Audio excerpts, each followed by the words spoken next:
नमस्कार बच्चों। आज हम ए गर्ल विद बास्केट का बहुत ही इम्पोर्टेंट पैराग्राफ पढ़ाने चल रहे हैं।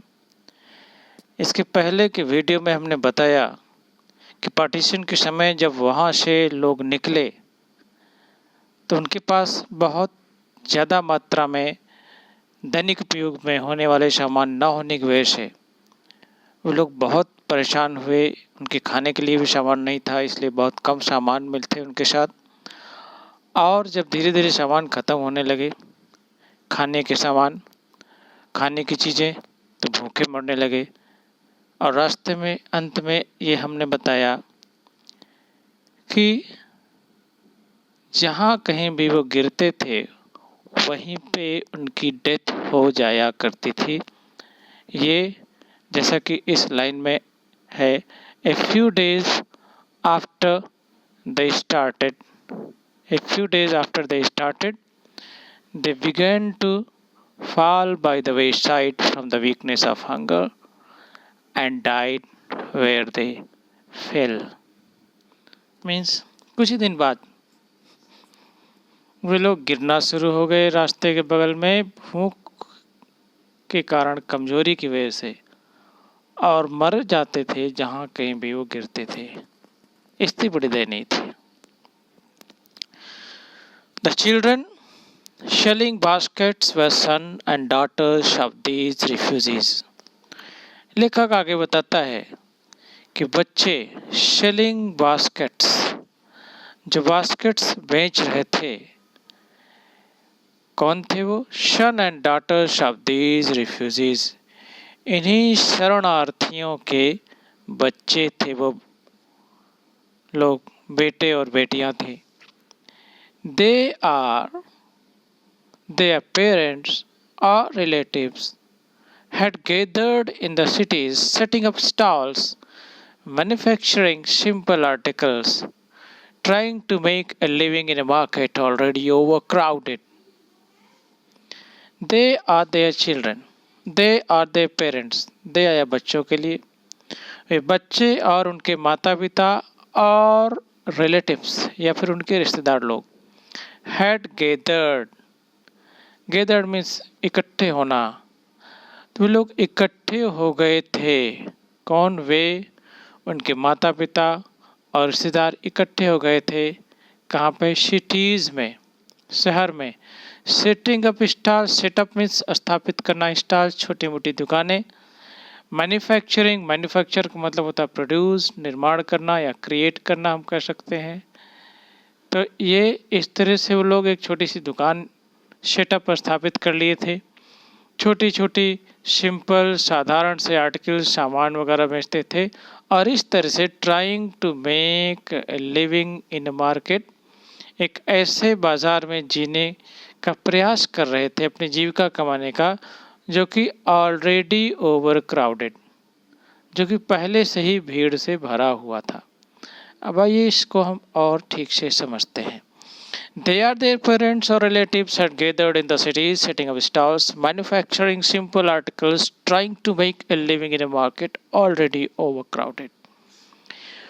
वे और उनके माता पिता, रिश्तेदार उस शहर में इकट्ठे थे, छोटी सी दुकान लगाए हुए और साधारण से सामान को बेच करके अपनी जीविका चलाने का प्रयास उस मार्केट में कर रहे थे, जो कि पहले से ही भीड़ से भरा हुआ था, ओवर क्राउडेड था। They lived in cloth and grass shed that lined in the streets. वे लोग कपड़े और घास के बने हुए शेड्स में, छाए में रहते थे, जो कि कतारबद्ध थी, कतारों में बनी हुई थी, लाइन से। कहाँ? स्ट्रीट्स में, उस गली में एक लाइन से बनी हुई थी, कतारबद्ध थी। ऐसे घास और कपड़ों के बने शेड में, छाए में रहते थे वो लोग।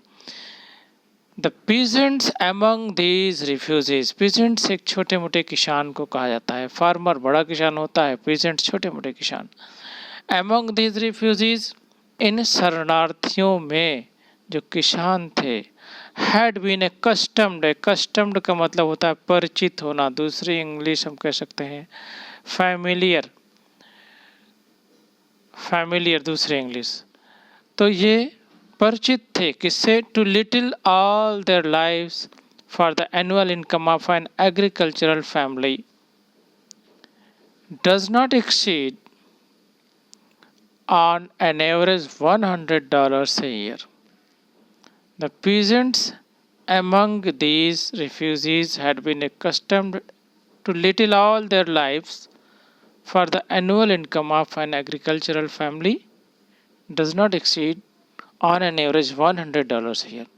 जिसमें से किसान थे, उन शरणार्थियों के बीच जो किसान थे वे लोग परिचित थे एक छोटे मोटे जो उनकी ज़िंदगी थी उससे परिचित थे, क्योंकि जो एनुअल का मतलब होता है ईयरली, जो उनकी वार्षिक आय थी एक एग्रीकल्चरल एक कृषि प्रधान परिवार की, डज नॉट एक्सीड ज़्यादा नहीं होती थी उनकी आय। Does not exceed means does not increase, does not were not more than, एक बहुत ज़्यादा नहीं थी, एक औसत सालाना $100 से। ऐसी ज़िंदगी से वो लोग परिचित थे जिनकी कृषि प्रधान फैमिली की जिनकी इनकम सालाना $100 से अधिक नहीं होती थी। The average unskilled labour, unskilled means जो कुशल ना हो, साधारण से जो श्रमिक वर्ग है, मेक्स 30 सेंट्स ए डे और लेस देन $2 ए वीक, एक सप्ताह में $2 से कम या 30 सेंट एक दिन में कमाता था एक अनस्किल्ड, एक औसतन अकुशल श्रमिक। There is one meal a day, an onion, a piece of bread, a bowl of pulse with milk, perhaps a bit of goat cheese. There is one meal a day. One meal a day एक time का भोजन होता था।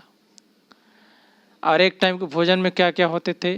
N onion, एक प्याज होती थी, a piece of bread, रोटी के छोटे टुकड़े होते थे, a bowl of pulse with milk, एक छोटी सी कटोरी दाल की होती थी जिनमें दूध होते थे, perhaps a bit of goat cheese, और शायद और गोट चीज़ वैसे पनीर को कहते हैं, तो एक बकरी के दूध की बनी हुई पनीर भी छोटी थोड़ी बहुत उनके पास हुआ करती थी।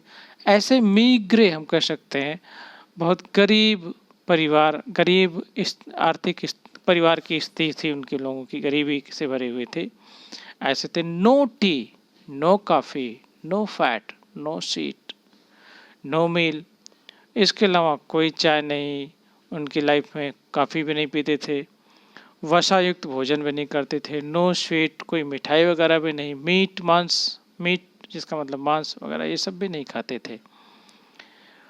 $100 year is not $2 a week, सालाना जो $100 है वो $2 एक सप्ताह के भी बराबर नहीं है।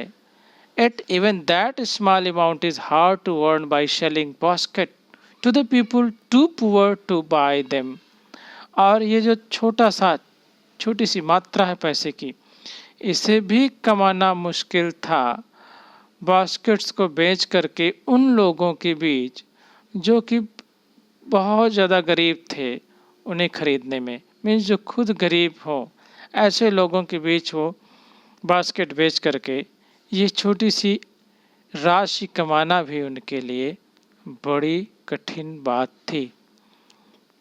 That no doubt is the reason these little children descended on me like locusts. That no doubt is the reason. अब लेखक ये बता रहा है कि यही निसंदेह यही कारण था कि वो जो छोटे छोटे बच्चे थे, little children, descended on me, टूट पड़े मुझ पर, ठीक वैसे ही जैसे लोकस्ट, जैसे टिड्डे टूटते हैं।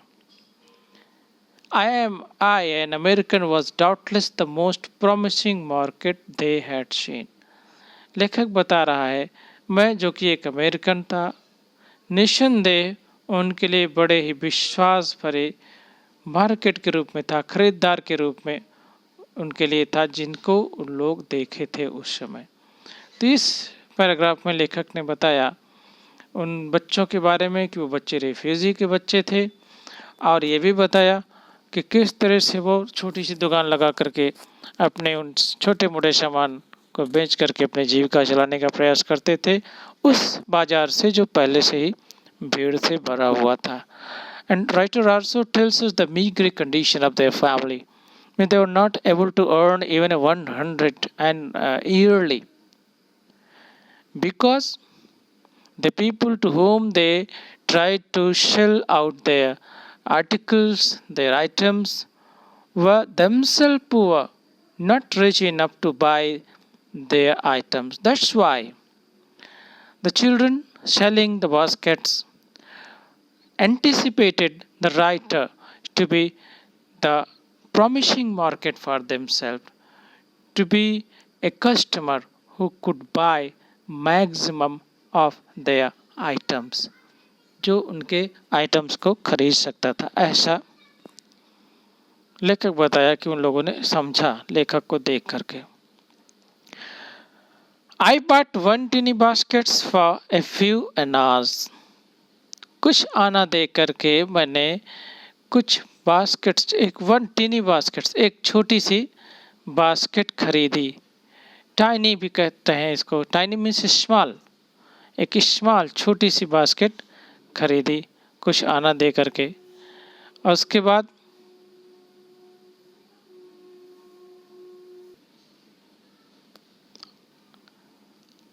for few annas, another fruit baskets for a bit more, और एक छोटी सी फल की बस टोकरी खरीदी जो थोड़ा बहुत और पैसे दे करके।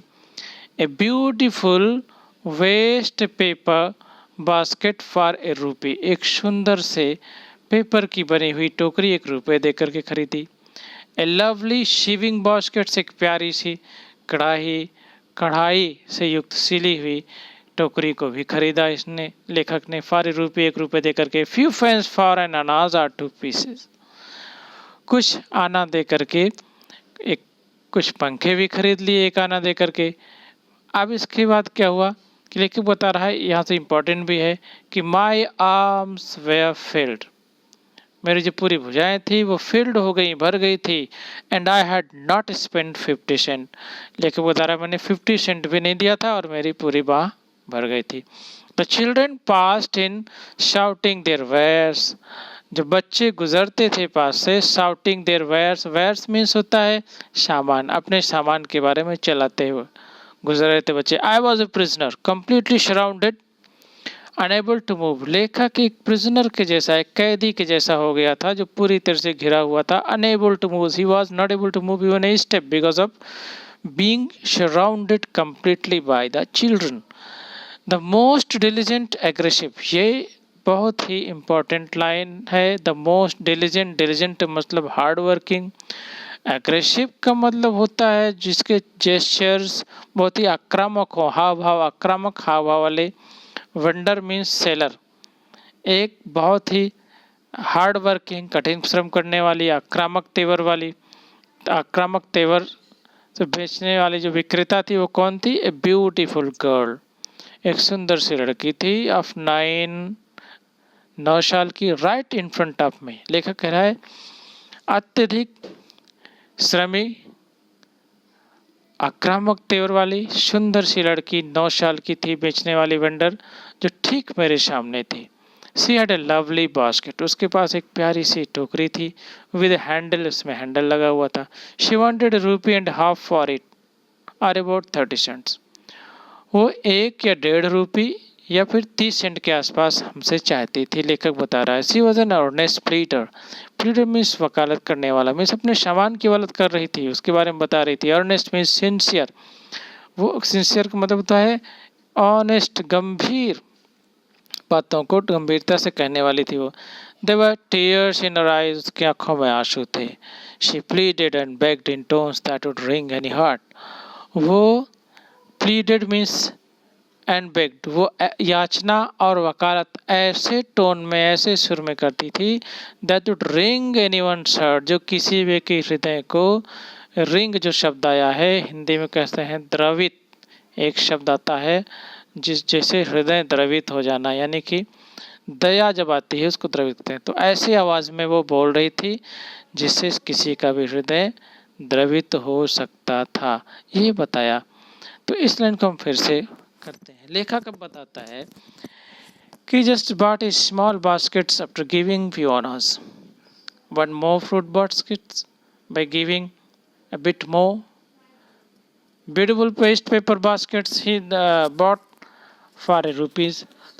So he just bought the different items from the children's, refugee children's, and after that his arm were completely filled. There was no space left in his arm. So and yet the children over there were passing around him, shouting about their wares in order to draw his attentions.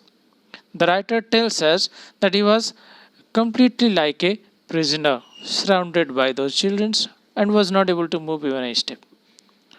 Now he tells that there was one among the vendors who was very impressive, very hardworking. It was 9-year-old girl. She had a lovely basket, means she was having a lovely basket with handle, and she wanted to sell it to the author just for a half rupees, 1.5 rupees, or almost 30 cents. The writer tells that he was a very sincere pleader, very impressive pleader of her items. There was a tear in her eyes, and the tone of the girl was such intense, such emotional, that anybody could find himself melt, his heart moved after hearing his tone. अब इसके आगे हम आप लोगों को कल पढ़ाएंगे, next video में बताएंगे। तब तक के लिए